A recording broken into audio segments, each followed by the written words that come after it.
हमारा आज का नेक्स्ट टॉपिक है comparison of Indian constitution with the world. ठीक है, तो इसमें हम क्या पढ़ने वाले हैं कि जो हमारा इंडियन कॉन्स्टिट्यूशन है और उसका कंपैरिजन वर्ल्ड के साथ। इसमें क्या कहा गया है, सबसे पहले टाइप्स ऑफ कॉन्स्टिट्यूशन। इंडिया का जो कॉन्स्टिट्यूशन है रिटन है और लेंदी है। जब रिटर्न है मतलब इसमें जो है सारे स्ट्रक्चर फेडरल भी हैं, यूनिटरी भी हैं, उन्हें अच्छी तरीके से डिस्क्राइब किया गया है, हर बात को लिखा गया है, इसलिए हमारा जो कॉन्स्टिट्यूशन है वो लेंदी हो गया है थोड़ा। यूनाइटेड किंगडम का जो है वो अनरिटन है, बेस्ड ऑन स्टैट्यूटीज का स्टैट्यूट्स कन्वेंशंस एंड ट्रीटीज़। इसमें क्या है, जो अनरिटन है मतलब कि उनका कॉन्स्टिट्यूशन कहीं पर एक मतलब कोई बुक नहीं, जैसे हमारे पास कॉन्स्टिट्यूशन एक पर्टिकुलर एक बुक है मतलब, और आप एक उसको जाके पढ़ेंगे तो आपको एक ही जगह पे मिल जाएगा सब कुछ। लेकिन जो यूनाइटेड किंगडम का है ना वो अनरिटन है, वो आप एक पर्टिकुलर बुक नहीं है। जबकि वहाँ पे क्या है कि मतलब जैसे जैसे केसेस आते गए, जैसे जैसे प्रोविजंस आते गए, वो वैसे वैसे प्रोविजंस ऐड करते गए। मतलब कि आज ये वाला उनको ज़रूरत लग रही है तो उन्होंने उसके लिए पूरा जो है लॉ वगैरह जो बनाया और उसे रिलेटेड आर्टिकल वगैरह सब कुछ करके एक तरीके से जो है उसी को जो है कॉन्स्टिट्यूशन में इंक्लूड कर दिया। तो इसी को कहते हैं अनरिटन। ऐसा नहीं है कि उनका कुछ है ही नहीं, मतलब वो हवा हवा में बातें चल रही हैं, ऐसा नहीं है। मतलब अनरिटन कहने का मतलब है कि पर्टिकुलरली सब कुछ लिख के नहीं रख लिया है पहले। कुछ कुछ जो प्रोविजंस हैं जो मोटा मोटा ऊपर का एक तरीके से ढांचा कहो या जो भी कहो, बाउंड्री जो है वो सेटअप कर ली हैं। ठीक है, उसके बाद जैसे जैसे इम्प्रूवमेंट होता जाता है, सोसाइटी में चेंज होता जा रहा है, वो लोग वैसे वैसे उसमें चीज़ें ऐड करते जा रहे हैं। यूनाइटेड स्टेट का क्या है, रिटन है और कोडिफाइड है। इनका जो है मतलब कि एक तरीके से क्या है, रिटन कॉन्स्टिट्यूशन। अब यहाँ पे भी देखो क्या है, इनका भी रिटन है हमारा भी रिटन है, लेकिन इनका इतना लेंथी नहीं है जितना हमारा लेंथी है, क्योंकि इनके यहाँ जो है ना मतलब कि जो सेंट्रल का कॉन्स्टिट्यूशन अलग है और जो स्टेट्स हैं वहाँ पे अपना कॉन्स्टिट्यूशन वो लोग यूज़ करते हैं। ऊपर से क्या है, सेंट्रल के प्रोविजंस अलग हैं, मतलब वहाँ पे अच्छा खासा फेडरल स्ट्रक्चर जो है यूज़ होता है। तो मतलब फेडरल स्ट्रक्चर जो है चलन में है, तो उन वहाँ पे जो है, क्योंकि हमारे यहाँ पे क्या तो यूनिटरी भी है फेडरल भी है, तो यहाँ पे अकॉर्डिंगली जो है हर चीज़ को उस तरीके से डिफाइन किया गया है कि भाई सबकी जो है ऑटोनॉमी या सबका स्फेयर जो है डिस्क्राइब कर दें। लेकिन वहाँ पे क्योंकि उनको एक ही फॉर्म ऑफ गवर्नमेंट का पर फोकस करना था तो उन्होंने उस तरीके से कर रखा है। कनाडा का कैसा है, रिटन भी है और कोडिफाइड भी है। ठीक है, और फ्रांस का भी रिटन है कोडिफाइड है, जापान का भी रिटन है और कोडिफाइड है, और साउथ अफ्रीका का भी रिटन और कोडिफाइड है। फिर आती बात फंडामेंटल राइट्स। फंडामेंटल राइट्स के लिए क्या है कि जो इंडिया का है उसमें फंडामेंटल राइट्स गिवन है और बहुत डिटेल में गिवन है, जो कि पार्ट 3 में दिए गए हैं। यूनाइटेड किंगडम में क्या है, not explicitly stated rights derived from the common law and statutes। मतलब इसमें क्या कहा गया है कि जैसे हमारे यहाँ पे जो है वो पर्टिकुलरली मेंशन है डिटेल्ड, ठीक है, लेकिन जो यूनाइटेड किंगडम जैसा कि हमने पहले पढ़ा है कॉन्स्टिट्यूशन के टाइप में कि वो अनरिटन है, तो वहाँ पे ना सारे राइट्स बहुत एक्सप्लिसिटली ना स्टेट नहीं किए गए हैं, डिस्क्राइब नहीं किए गए हैं, बहुत दिए नहीं गए। जो राइट्स हैं वो डिराइव होते रहते हैं समय के अनुसार कॉमन लॉ और स्टैट्यूट्स द्वारा। फिर क्या है, यूनाइटेड स्टेट में जो फंडामेंटल राइट, हाँ वहाँ पे फंडामेंटल राइट्स हैं और वहाँ पे बहुत ही ज़्यादा अच्छे तरीके से डिस्क्राइब किए गए हैं, उनको बिल ऑफ राइट्स कहा गया है। और ये पहले 10 अमेंडमेंट्स जो हैं इसी से रिलेटेड है। उसके बाद कनाडा में भी मतलब फंडामेंटल राइट्स गिवन है उनके कॉन्स्टिट्यूशन में, charter of rights and freedom, इनको जो है charter of rights and freedom कहा जाता है। फिर आता है फ्रांस की बारी, यहाँ पर भी जो है दिए हुए हैं fundamental rights, declaration of rights of man and citizen कहा जाता है वहाँ पे। जापान में भी हैं, आर्टिकल 11 ऑफ द कॉन्स्टिट्यूशन में सब गिवन है फंडामेंटल राइट्स जापान में। और साउथ अफ्रीका में जो है बिल ऑफ राइट्स हैं, चैप्टर 2 ऑफ द कॉन्स्टिट्यूशन, ठीक है, वहाँ पर भी हैं। इसका मतलब जो वो हैं क्या कहते हैं फंडामेंटल राइट्स, वो स्पेसिफिकली सब जगह पर जो हैं केवल क्या है यूनाइटेड किंगडम में है, वहाँ पर भी बस बहुत एक्सप्लिसिटली जो है डिस्क्राइब नहीं किए गए हैं या बहुत एक्सप्लिसिटली बताए नहीं गए हैं। फिर अमेंडमेंट प्रोसेस क्या है, हमारे यहाँ का अमेंडमेंट प्रोसेस रिजिड और फ्लेक्सिबल दोनों है, मतलब अलग अलग प्रोसीजर्स फॉलो होते हैं। यहाँ पे ब्लेंड है एक तरीके से, जहाँ रिजिड की ज़रूरत पड़ती है वहाँ रिजिड फॉलो होता है, जहाँ फ्लेक्सिबल की ज़रूरत होती है वहाँ फ्लेक्सिबल फॉलो होता है, और जहाँ पे लगता है कि दोनों का कॉम्बिनेशन होना चाहिए एक तरीके से, तो वहाँ पे उस तरीके से भी दिया गया है। दोनों का कॉम्बिनेशन मतलब कि बहुत ज़्यादा रिजिड भी ना होना और बहुत ज़्यादा फ्लेक्सिबल भी ना होना। फिर क्या है, यूनाइटेड किंगडम में क्या है, यहाँ पे जो है यहाँ पे फॉर्मलाइज्ड नहीं है, बल्कि बेस्ड है पार्लियामेंट सोवरेटी के ऊपर। पार्लियामेंट सोवरेन है, इसलिए अमेंडमेंट प्रोसेस जो है सब कुछ उसके हाथ में ही है।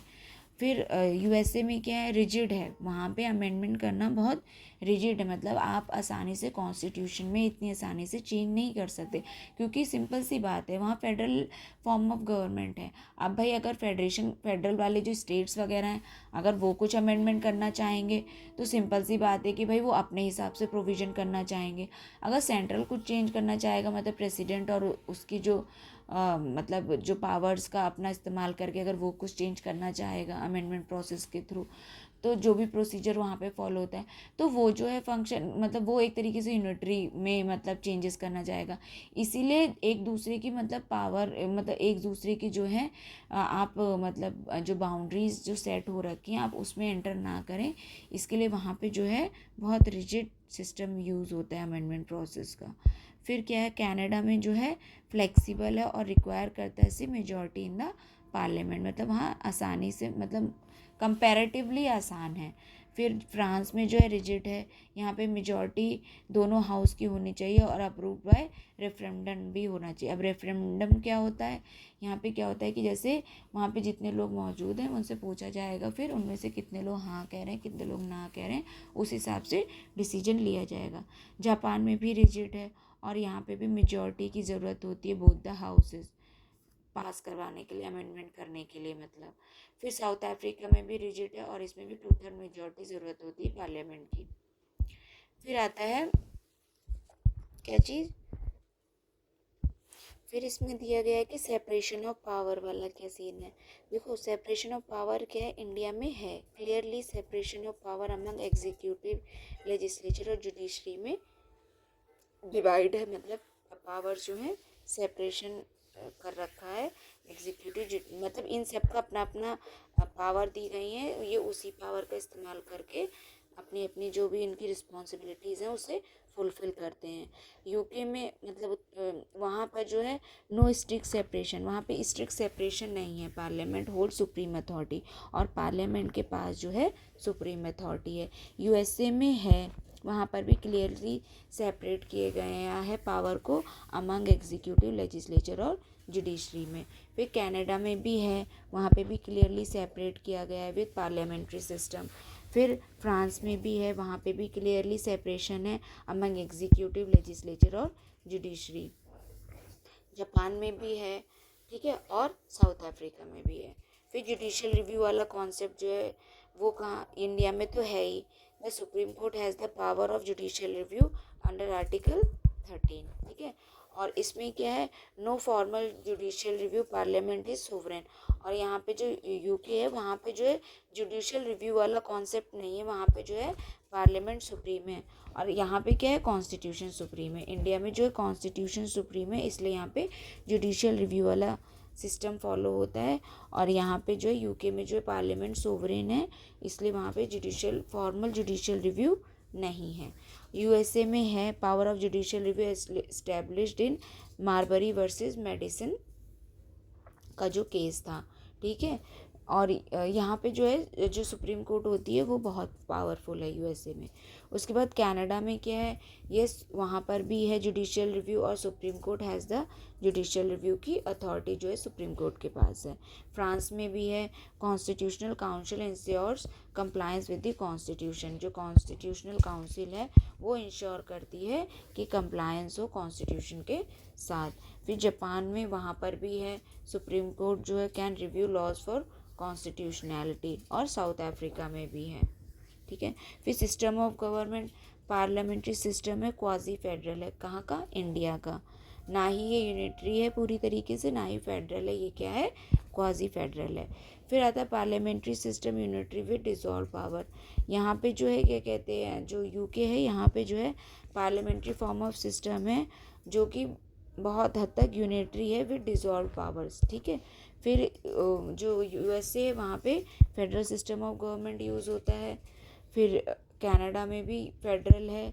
फ्रांस में जो है सेमी प्रेसिडेंशियल सिस्टम है, यूनिटरी है लेकिन रीजन हैव सम ऑटोनॉमी, मतलब अपने आप में यूनिटरी तो है, ठीक है, लेकिन उनके पास जो रीजनल ऑटोनॉमी है वो भी प्रोवाइड की गई हैं।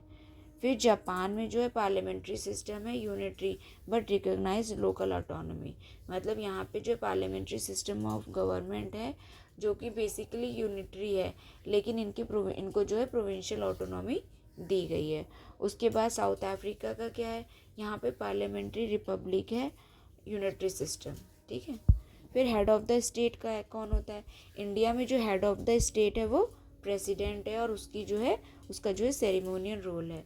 फिर यहाँ पे यूके में मोनार्क वाला सिस्टम चलता है। यहाँ पे हमारे यहाँ पे जो है मतलब कि प्रेसिडेंट इलेक्ट होकर आते हैं इनडायरेक्टली, ठीक है। और जो यूके है वहाँ पे इलेक्शन नहीं होते हैं प्रेसिडेंट या जो भी हेड ऑफ द स्टेट है उसको लेकर। वहाँ पे जो है राजा का बेटा ही राजा बनता है, मतलब वो एक पूरी फैमिली है, वहीं से जो है वहाँ के जो क्वीन और किंग जो हैं वो बनाए जाते हैं। फिर यूएसए में क्या है, यहाँ पे प्रेसिडेंट जो होता है वो हेड ऑफ द स्टेट होता है और इसके पास एग्जीक्यूटिव रोल होता है, ठीक है। एग्जीक्यूटिव रोल मतलब इम्प्लीमेंट जो करते हैं लॉज को, वो वाला रोल होता है। जबकि प्रेसिडेंट जो हमारे यहाँ पे वो सेरेमोनियल रोल है, ठीक है उसका। और यहाँ पे क्या है, फिर जो कनाडा है वहाँ पे मोनार्क है, वहाँ पे भी मतलब राजा का बेटा राजा वाला सीन है। फिर जो कनाडा है, सॉरी फ्रांस है, फ्रांस में क्या है, फ्रांस में जो है यहाँ पे प्रेसिडेंट होते हैं और यहाँ पे भी एग्जीक्यूटिव रोल है इनका, ठीक है।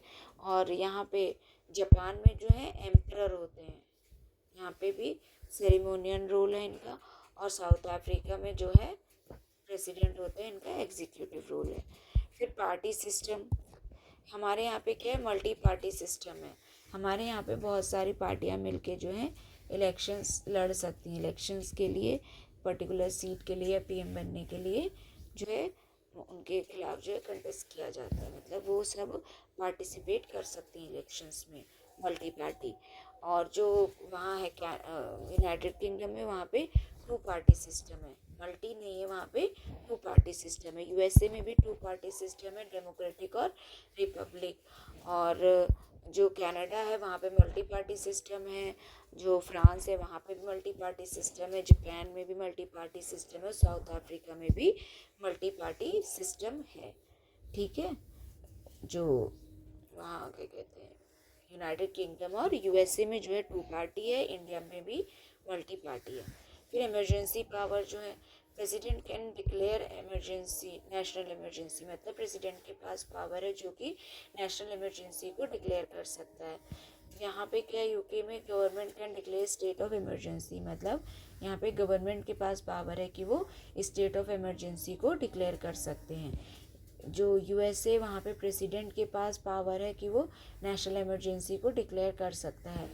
जो कनाडा है वहाँ पे प्राइम मिनिस्टर के पास पावर है और वो डिक्लेयर कर सकता है नेशनल इमरजेंसी को। फिर जो फ्रांस है वहाँ पे प्रेसिडेंट के पास पावर है कि वो जो है नेशनल इमरजेंसी डिक्लेयर कर सकता है। और जो जापान है वहाँ पे prime minister can declare state of emergency. देखो यहाँ पे प्राइम मिनिस्टर है, यहाँ पे प्रेसिडेंट है, कनाडा में भी प्राइम मिनिस्टर है, यहाँ पे प्रेसिडेंट है और यहाँ पे गवर्नमेंट है, ठीक है। फिर जो साउथ अफ्रीका है वहाँ पे प्रेसिडेंट है। फिर ऑफिशियल लैंग्वेज क्या है, हमारा इंडिया में जो है क्या है, हिंदी और इंग्लिश जो है ऑफिशियल लैंग्वेज है। यूके में इंग्लिश है और यूएसए में no official language at the federal level, मतलब फेडरल लेवल पे कोई भी ऑफिशियल लैंग्वेज नहीं है। और जो कनाडा है वहाँ पे इंग्लिश और फ्रेंच है। फिर जो फ्रांस है वहाँ पे तो फ्रेंच है ही, जापान में जापानीज़ है और साउथ अफ्रीका में इंग्लिश और अफ्रीकान्स है, ठीक है। ये है उनकी ऑफिशियल लैंग्वेज। तो ये था हमने जो पढ़ा क्या, comparison of Indian constitution with the world. अब नेक्स्ट टॉपिक क्या है इसमें, फिर अच्छा ये नेक्स्ट चैप्टर है तो ये हम अब नेक्स्ट वीडियो में शुरू करेंगे। अब इसको यहीं पे कंप्लीट कर रहे हैं। ठीक है, थैंक यू।